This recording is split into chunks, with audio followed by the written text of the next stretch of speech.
बिस्मिल्लाहिर्रहमानिर्रहीम, अस्सलाम वालेकुम। टारगेट 7 के साथ मैं हूं एतजाज़ नकी और मेरे साथ मौजूद हैं सज्जाद तरीन साहब।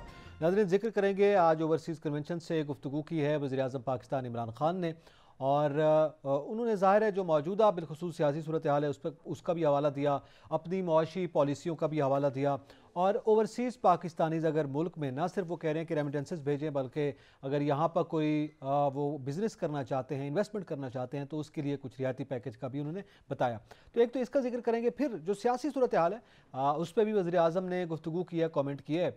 और आज उनके रवैये और लहजे में जो है वो ज़रा तब्दीली दिखाई दे रही है, तो इस हवाले से जिक्र करेंगे। फिर फवाद चौधरी साहब ने उनसे पहले बात की है और उन्होंने भी अपोजिशन को लताड़ने की कोशिश की है, उस पर भी बात करेंगे। शेख रशीद साहब जो हैं वो अपोजिशन से बिलखसूस ये इल्तमास करते हुए दिखाई दे रहे हैं कि मौजूदा सूरत हाल में अनारकी ना फैलाई जाए, और बार बार वो ये बयान दोहरा रहे हैं कि अगर मुल्क में अनारकी फैली तो फिर किसी के हक़ में बेहतर नहीं होगा। तो इस पर भी बात करेंगे। और मौलाना फजलुर रहमान ने भी ज़ाहिर है अपने कारकुनान को कॉल दी हुई है और 23 मार्च को इकट्ठा होने का कहा है और अपने लाएअमल का भी इजहार किया है। और इसके साथ साथ ना सिर्फ मौलाना फजलुर रहमान बल्कि दीगर जमातें भी बात कर रही हैं। आज कुछ डेवलपमेंट्स भी हैं। MQM की मुलाकात मियाँ शहबाज शरीफ से हुई है, इससे पहले उनकी मुलाकात जो है वज़ार पीपल्स पार्टी के साथ भी होती रही है, और फिर ये राउंड आगे चल भी रहे हैं। काफ लीग के हवाले से भी मामलात क्या हैं ये भी शामिल गुफ्तगू करेंगे। लेकिन चौधरी शुजात साहब ने भी मौजूदा सूरत हाल और जिस अनारकी की फ़ज़ा का जिक्र किया जा रहा है उस पर भी कॉमेंट किया है। तो जो आम डेवलपमेंट्स हैं वो भी आज गुफ्तगू करेंगे। जैसे जैसे प्रोग्राम के दौरान भी अगर कोई डेवलपमेंट आती है वो भी शामिल करेंगे, क्योंकि बहुत तेज़ी से तब्दीलियाँ जो है वो रूनुमा हो रही हैं। छतरी से सबसे पहले तो वज़ीर आज़म ने आज गुफ्तगू की, क्या बात की क्या नहीं इस जिक्र करते हैं, लेकिन वज़ीर आज़म का लहजा, बॉडी लैंग्वेज आज बदली हुई थी। अग्रेसिव जो उनका अंदाज़ था जो गुज़िश्ता दिनों में हमें देखने में मिला, आज वैसा नहीं था। तनकीद की है उन्होंने अपोजिशन पे और उसी अंदाज में तनकीद की है जैसे कि वो पहले करते हैं, लेकिन आज एक वजाहत भी दी है। मौलाना फजलुर रहमान का जो नाम वो पुकारते हैं और उनके कारकुनान भी जो जिस नोयत के नारे लगा रहे हैं, तो उस पर उन्होंने वजाहत दी है कि ये नाम मैंने नहीं, ये नून लीग ने रखा था। तो क्या वजह है ये सारी? आज आपको गुफ्तगू में प्राइम मिनिस्टर इमरान खान का लहजा बहुत तब्दील नहीं लगा जी? वो उनका लबो लहजा वो नहीं था जो पहले था। उनका लबो लहजा जो पहले एक दो दीर में उन्होंने जो जलसा किया, फिर हाफिजाबाद में जो गुफ्तगू की या महलसी में जो गुफ्तगू की थी, इसकी वजह सीधा सीधा सियासी हालात हैं। सियासी हालात ऐसे हो रहे हैं कि प्राइम मिनिस्टर ने अगर ऐसा रवैया रखा तो जो मामलात को बेहतर की तरफ जा रहे हैं वो शायद ना हो। आज प्राइम मिनिस्टर इमरान खान ने जुल्फ़िकार अली भुट्टो को एक बड़ा खुददार लीडर, मैं आपको अर्ज़ करूं कि पीपल्स पार्टी के साथ मीडिया का कोई शुरू से ही कोई मुखालफत रही है भुट्टो साहब के ज़माने में ही, और उस वक्त मीडिया तकसीम था राइट और लेफ़्ट में। और आज भी जो राइट के लोग हैं वो उनके बच्चे या कुछ वो बचे हुए हैं लोग या उनके तैयार करदा जो लोग हैं राइटेस्ट, वो अपने उसी तरह मतलब भुट्टो ख़ानदान और भुट्टो फैमिली और भुट्टो दुश्मनी में ही जी रहे हैं। राइट कालमी है ये। तो आज लेकिन हालात बदले। वो जुल्फ़िकार अली भुट्टो जिसे खान साहब से पहले उनके बदतरीन मुखालफ भी उनको बड़ा लीडर मानते थे, आज प्राइम मिनिस्टर इमरान खान ने भी ये कहा। प्राइम मिनिस्टर इमरान, आपका सवाल ये था कि प्राइम मिनिस्टर इमरान खान का आज जो लहजा था, आज जो अंदाज़ था, वो उनका वो रवायती अंदाज़ नहीं था जो पहले वाला था। आज वो अपनी जो कहे हुए अल्फाज हैं वो नून लीग पे डाल रहे हैं। जी नून लीग ने नाम रखा है। ये मैं समझता हूँ कि सियासी हालात और जो सियासत प्राइम मिनिस्टर इमरान खान ने 3 साल में नहीं की जो उनको करनी चाहिए थी, अब वो कर रहे हैं। अच्छा। और अब उनको हक़ाइक़ का इल्म हो चुका है। इसमें अब कोई दो राय नहीं है कि अपोजिशन जो है वो इस वक्त ख़ासा समझ लें उनका मौक़िफ़ भी स्ट्रॉन्ग है, उनकी हिकमत अमली भी स्ट्रॉन्ग है। प्राइम मिनिस्टर इमरान खान की जो हिकमत अमली है वो कोई इतनी स्ट्रॉन्ग नहीं है। प्राइम मिनिस्टर ने बुलाए हुए लोग 27 को कि जी यहाँ जलसा करेंगे, लेकिन प्राइम मिनिस्टर इमरान खान का जो सियासत में जो लबो लहजा है वो उसकी अचानक जो तब्दीली है उसकी बुनियादी वजह ये है कि उनको पता चल गया है कि ये सारी जमातों से हम लड़ नहीं सकते। हालात का जबर है, हालात का जबर कह सकते हैं ना किसी हद तक, जो और प्रेशर है इस वक्त दबाव जो है वो है। ठीक है। और अब वो ये चाह रहे हैं कि यार सबसे लड़ाई ना की जाए, कोई तो ऐसा रास्ता बनाया जाए कि किसी से तो ताल्लुक बनाया जाए, लेकिन अब वो टाइम गुजर गया है। अच्छा, अब ये जो बातें जैसे आज वज़ीर आज़म ने की हैं, क्या इसकी वजह ये तो नहीं है कि वो हम जो उन्होंने हाफिज़ाबाद में बात की या इससे पहले मुख्तलिफ वो जो अपने कारकुनान के साथ और अवामी जलसों में जिस नौयत की वो ख़ताबात कर रहे हैं, ज़ाहिर है उसका अवाम में ख़ताब का अंदाज़ कुछ और होता है। ये ओवरसीज़ कम्यूनिटी थी, एक उसमें जो ज़्यादातर नौयत थी वो ओवरसीज़ कम्यूनिटी के मसाइल और पाकिस्तान में इन्वेस्टमेंट के हवाले से थी, तो शायद वो एक बड़ी वजह हो। मैं समझता हूँ कि प्राइम मिनिस्टर के सामने जब लोग बैठे होते हैं, चाहे वो ओवरसीज़ पाकिस्तानी हो, चाहे वो यहाँ की आवाम हो, प्राइम मिनिस्टर का लबो लहजा एक जैसा ही रहता है। आज जो उन्होंने बात की कि मेरी पार्टी को उन्होंने खड़ा कर दिया, मैं उनका एहसान मंद हूँ, फिर हो गई है, मैं उनका एहसान मंद हूँ।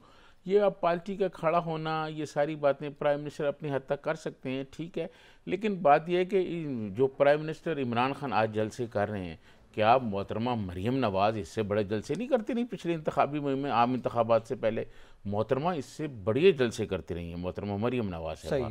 और जब इलेक्शन में गया तो कौन से वो इलेक्शन जीते? देखिए, इलेक्शन जो हैं वो अगर परफॉर्मेंस पे जीते जाते या इलेक्शन जो हैं वो कोई कारकर्दगी पे जीते जाते, तो आप यकीन माने कि जब चौधरी परवेज़ इलाही चीफ मिनिस्टर थे जनरल मुशर्रफ के साथ, तो चौधरी परवेज़ इलाही ने पंजाब में बहुत तरक्याती काम किए, मुख्तलिफ इदारे बनाए, ये 112 भी उनकी बनाई हुई है, ये ट्रैफिक वार्डन भी उन्होंने बनाए हुए हैं, बहुत लोगों को नौकरियां दी, थाने कल्चर दिए, दिल के अस्पताल बनाए, उसमें मुल्तान में भी एक बड़ा हॉस्पिटल बना हुआ है।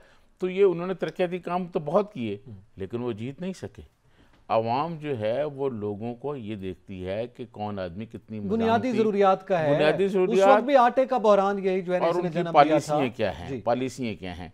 प्राइम मिनिस्टर इमरान खान की जो पॉलिसियाँ थी, जो बात ये कहते रहे डी चौक पर, अभी तो फिर डी चौक पर ये कुछ कहेंगे जी, वो उस पर भी मैं आऊँगा, लेकिन ये अभी तो डी चौक पर जो माजी में कहते रहे हैं, जब हुकूमत में है तो उस पर अमल दरामद नहीं हो सका। अच्छा, अब हुकूमत में आकर अमल दरामद तो ज़ाहिर नहीं हो, उन्होंने कहा उनकी मेहरबानी है कि ये जो महंगाई की पहले बात हो रही थी और ये सारी सूरत हाल, तो उससे तवज्जो हट गई है, डाइवर्ट हो गया है। तो ये भी आज उन्होंने एक शुक्रिया अदा किया कि ज़ाहिर है आवाम का एक प्रेशर था, रोज़ महंगाई की बात हो रही थी कि हुकूमत ने महंगाई कर दी, तो उससे वाकई मामला दूसरी तरफ तो गए हैं। इसका भी जिक्र करेंगे और फवाद चौधरी साहब ने बात की, इसका भी जिक्र करते हैं।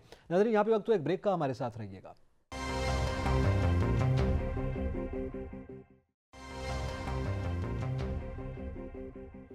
Welcome back. नाज़रीन, जिक्र कर रहे हैं वज़ीर आज़म ने भी आज गुफ्तगू की, फवाद चौधरी साहब ने भी गुफ्तगू की, एक जानिब ये गुफ्तगू है, दूसरी जानिब शेख रशीद साहब ने भी बात की है, वो भी शामिल गुफ्तगू करते हैं। ये एक तो वज़ीर आज़म ने, सर हम बात कर रहे थे बॉडी लैंग्वेज या उनका बदला हुआ लहजा, उसकी वजूहात वो अपनी जगह पर है, ज़ाहिर है जो आप मुशाहिदा करते हैं या जो देखते हैं उसी बुनियाद पर हमारा भी ये तज्ज़िया होता है।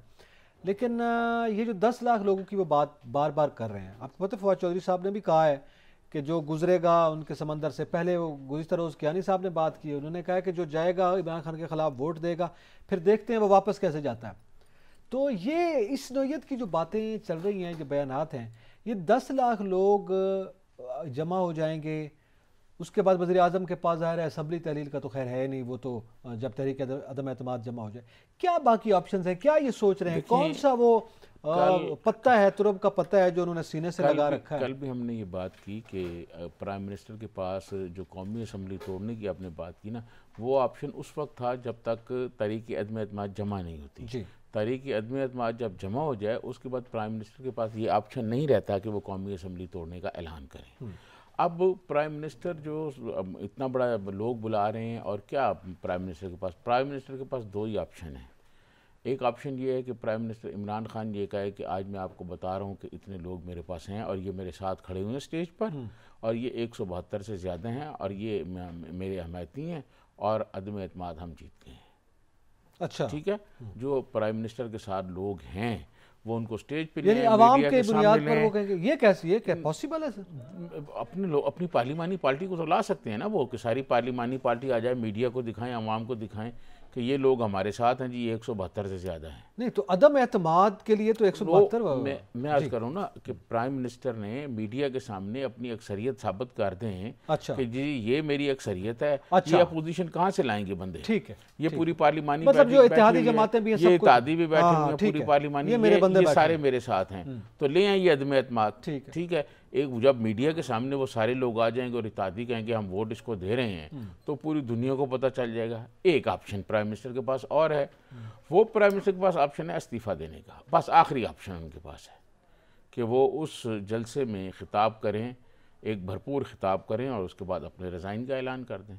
इसके अलावा प्राइम मिनिस्टर इमरान ये भी तो है कि वो के फतह का पास जश्न मनाए। किस चीज़ की फतह? ये देखें जिसका जिक्र अभी आपने किया, वो कह रहे हैं हमारे लोग हमारे साथ हैं। देखें, बात ये है कि वो लोग वहाँ दिखा तो सकते हैं लोगों को कि जी हमारी पार्लिमानी पार्टी के लोग सारे बैठे हुए हैं और पूरी इत्तेहादी पार्टियाँ भी बैठी हुई हैं। ऐसा पॉसिबल नहीं है। पॉसिबल नहीं है। अच्छा, ठीक है। क्यों? अच्छा, कि उसकी वजह ये है कि इत्तेहादी आपको पता ही है मुलाकातें हो रही वो हैं नहीं अब है, तो और तकरीबन आगे की अब जो है अदम के बाद की जो सूरत हाल है उस पर सारी मनसूबाबंदी हो चुकी अच्छा, है। वो इत्तेहादियों का भी जिक्र करते हैं क्योंकि सबसे बड़ा सवाल इस वक्त जो है वो ये है कि काफ लीग कहाँ खड़ी है वो, लेकिन उस पर वो करते हैं, उस पर भी बात करते हैं। फवाद चौधरी साहब के इस बयान पे आप क्या कहेंगे? उनका है कि किसी माई के लाल में इतनी हिम्मत है कि वो इमरान खान के खिलाफ वोट डालकर वापस चला जाए। क्या कह रहे हैं? क्या मतलब? देखें, उनको मारेंगे, उठा लेंगे, क्या करेंगे? एक तरफ इनके जो इंटीरियर मिनिस्टर हैं वो कहते हैं मौला जाट वाली सियासत ना करें, ये शेख रशीद साहब ने कहा। दूसरी तरफ फवाद चौधरी साहब इंफॉर्मेशन मिनिस्टर जो हैं, आपके दोस्त हैं वो, फवाद चौधरी साहब अपनी ज़िंदगी में पहली दफ़ा पार्लिमान में आए हैं। ठीक है जी, ठीक है। और वो जो पार्लिमान में लोग नस्ल दर नस्ल आए हुए हैं, नस्लों से लोग आए हैं, किसी का दादा, किसी का बाप, किसी का नाना, किसी का चाचा पार्लियामेंट के मेंबर रहे हैं। और जब से पाकिस्तान बना, लेकिन ये वरासती नहीं है, उससे पहले भी लोग रहे हैं। ठीक है, जो सियासत को समझते हैं। उन लोगों को आप ये कहें कि किसी माई का लाल वोट दे के फिर देखें वापस कहते थे, ये आप क्या लोगों को धमकियां दे रहे हैं? सही। क्या सियासत इस तरह चलती है? क्या सियासत जो है वो गली मोहल्ले के जो लोग होते हैं, जो गली मोहल्ले में वो करते हैं, सियासत करते हैं, ये लोगों तोड़ देंगे, ये कर देंगे, वो इस तरह का बयान ठीक है। चीफ तर्जमान है जो फवाद चौधरी साहब हैं हुकूमत के, वो चीफ स्पोक्समैन है। ठीक है जी, बड़े तर्जमान है सबसे। वो इस किस्म की बात, मेरा नहीं ख्याल, मैं यही कह रहा हूँ ना कि prime minister Imran Khan media के सामने 27 को लें अपने लोग कि जी ये पूरी पार्लिमानी पार्टी है, ये सारे इत्तेहादी हैं, GDA वाले बैठे हुए हैं, ये चौधरीज बैठे हुए हैं, ये MQM बैठी हुई है, ये अख्तर मैंगल बैठे हुए हैं, ये बाप पार्टी बैठी हुई है, सारे बैठे हुए हैं जी। हम आ गए हैं, कल जो है होगा, आज ही खत्म हो जाएगी बात। ठीक है। और लेकिन ये टांगे तोड़ने की जो धमकी की बात कर रहे हैं कि जी वो जाएगा तो फिर वापस आएगा, तो देखेंगे वो वापस जाएगा और वापस आएगा। किसी माई के लाल में जुर्रत है, अल्फाज का नकी सब, जो अल्फाज का चुनाव है ये धमकी अमेज है, इसमें धमकी है। तो आप क्या लोगों को ये धमकी दे रहे हैं? फिर अगर आपके पास लोग पूरे हैं, जिनके पास लोग पूरे होते हैं वो धमकियां तो नहीं देते, वो तो बड़े तो ये इनके धमकियों से ही ऐसे लग रहा है कि इनके लोग पूरे नहीं है, इत्तेहादी इनके साथ नहीं परेशान है। अच्छा, ये दूसरी चले, फवाद चौधरी साहब को आपने मेरा दोस्त बना दिया, आपके दोस्त का भी बयान है शेख रशीद साहब का, और वो ये कहते हैं कि जनाब एक तो ये जो मौला जट वाली सियासत ना करें, उन्होंने ये बयान दिया है, और उन्होंने कहा अगर अनारकी फैली तो फिर किसी की सियासत नहीं रहेगी। आपको पता है वो बार बार ये जिक्र कर रहे हैं।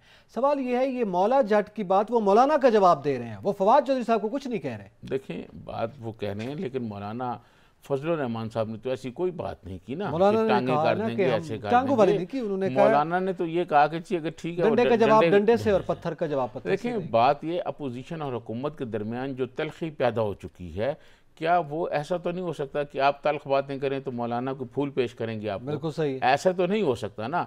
मौलाना भी फिर उसी लहबो लहजे में बात करेंगे, क्योंकि मौलाना फजलुर रहमान के भी पाकिस्तान में बहुत ज़्यादा जो हैं वो कारकुन हैं, उनके पॉलिटिकल कारकुन हैं, उनके मजहबी कारकुन हैं, उनके अकीदतमंद हैं, और बहुत बड़ी तादाद में लोग उनके साथ मौजूद हैं।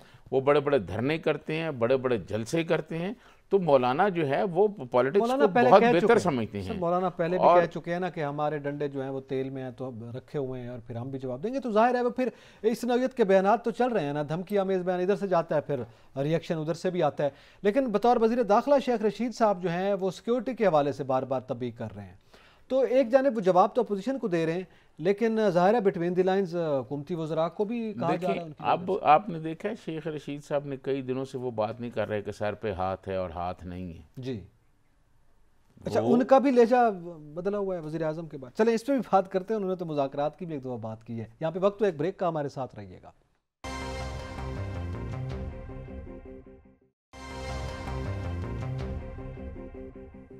वेलकम बैक नाज़रीन। जिक्र कर रहे हैं, एक जानिब ज़ाहिर है मौलाना ने गुफ्तगू की, शेख रशीद साहब उस पर बात कर रहे हैं, और इस सियासी मंजरनामे में तल्ख बयानात का जो सिलसिला है वो भी चल रहा है, और हम कहते हैं कि दबे अल्फाज में, जैसे कि कुछ धमकियों का सिलसिला भी चल रहा है। नाज़रीन साहब, एक जानिब फवाद चौधरी साहब धमकी देते हैं, शेख रशीद साहब कहते हैं नहीं नहीं नहीं, ये वाली सियासत नहीं चलने दें। अगर किसी ने सिक्योरिटी के मामलात में ख़राब करने की कोशिश की, नक्स अमन पैदा करने की कोशिश की, तो कुचल के रख दूंगा।